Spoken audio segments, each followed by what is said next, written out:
अतुल जी नमस्कार। आपसे पिछली बातचीत में मुझे याद है हम कह रहे थे कि फसल इस बार कम है, उसके बावजूद भी प्राइसेस कम है क्योंकि जो क्वालिटी है कॉटन की वो बेहतर नहीं है, नमी उसमें ज़्यादा है।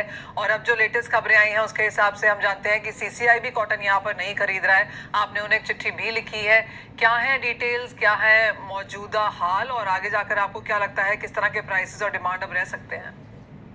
जी, गुड मॉर्निंग मनीषा जी और सीएनबीसी आवाज के सभी दर्शकों को हैप्पी दीपावली और नए साल की शुभकामनाएं। एक्चुअली हमारे को कई फार्मर्स और एक बड़ा एफपीओ है जिसके 30,000 फार्मर्स मेंबर हैं, उनकी तरफ से काफी लेटर सीआई को मिले हैं कि हमारा कपास का हार्वेस्टिंग का टाइम हो गया, हमने कपास निकाल लिया है, मगर सीसीआई जो है वो कपास ले नहीं रही है।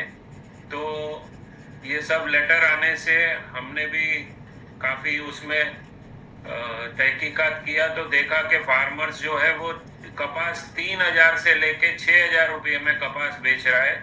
जो सीसीआई की गवर्नमेंट की एमएसपी है वो 7,520 रुपया है।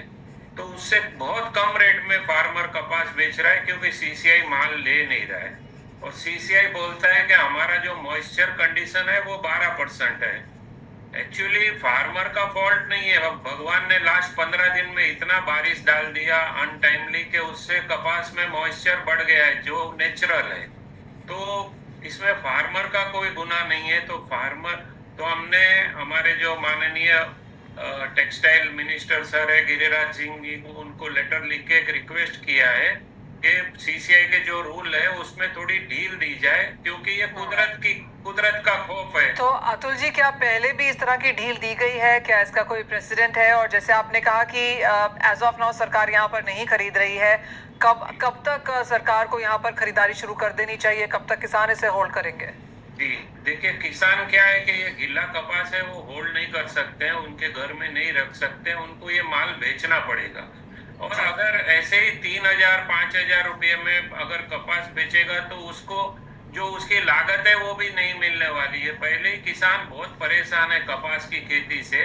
एक टाइम हमारा कपास का सोइंग 135 लाख हेक्टर में होता था जो कम होके इस साल 113 लाख हेक्टर में रह गया है। तो अगर ऐसे ही कपास के भाव नहीं मिले तो किसान हमारी कपास की खेती से और दूर चले जाएगा। इंडस्ट्री को डर है कि अगले साल और सोइंग कम हो जाएगा। इससे क्या होगा मनीषा जी, फिर हम इंपोर्ट पे डिपेंड रहेंगे और जो हमारे इतना मुश्किल से कमाया हुआ फॉरेन एक्सचेंज है वो कॉटन इंपोर्ट के बिल में चले जाएगा। हमारे neighbour country Pakistan Bangladesh same बहुत खराब पोजीशन है उनकी और हम भी उस तरफ बढ़ रहे हैं। तो इसलिए हमने गवर्नमेंट को कहा है कि एक इमीडिएटली इंटरवेंट करके सीसीआई को परमिशन देनी चाहिए। अच्छा, हम नहीं कहते सीसीआई लॉस करे, गवर्नमेंट लॉस करे। जो ज्यादा मॉइस्चर आता है 12% से 15% आता है तो 3% फार्मर से काट लेवे और परचेस करना चाहिए, नहीं तो बहुत प्रॉब्लम होएगा मनीषा जी। Point taken. अतुल जी बहुत शुक्रिया साथ जुड़ने के लिए। तो क्लियरली वो एक बड़ी खबर वहाँ पे सामने आती हुई कि कॉटन की हार्वेस्टिंग हो चुकी है, लेकिन जो खरीदारी है, जो रादर जो सेल्स हैं किसानों की तरफ से वो एमएसपी के काफ़ी नीचे हैं। और साथ ही साथ क्योंकि यहाँ पर सीसीआई की प्रोक्योरमेंट भी नहीं है, मॉइस्चर ज़्यादा है, तो क्लियरली इंडस्ट्री की बातचीत एज ऑफ नाउ सरकार के साथ देखना होगा कि यहाँ पर आगे जाकर किस तरह के स्टेप्स उठाए जाते हैं। आगे